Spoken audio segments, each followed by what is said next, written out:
Yung mismong plywood. Tapos papainitin yung gilid.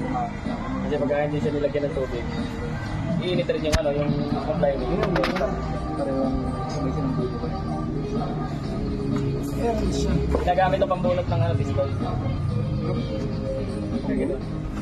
Yeah, baka may sa gitna. Hindi nakagano na sa parehas. Yeah, yung mga pistol ng gatong mabunot. Hindi siya pasok.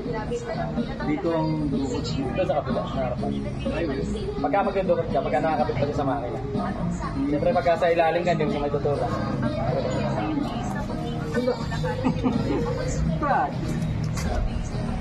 Meron sir. Ayun, okay na. 0.04 sir. 0.04 nga dito. Sakto.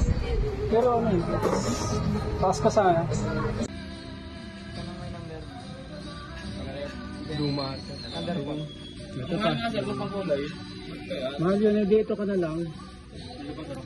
Pares lang naman yan. Kulay din naman. Oh, sir. Gagala ako magkano papakit ako. Ano naman ah. Pagkaalaman na kung saan yan.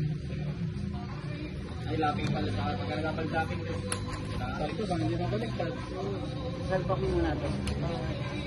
Huwag mo muna yan. Wala, hindi ko pa naman yan. Pagkala pa yung mga pumasok ka ng Dones. Dones dapat. Kung malaki itong ano natin, dulo. Ng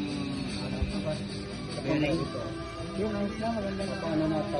Dahil na talaga ito. Manilang. Ako. Nandiyan Ano lang?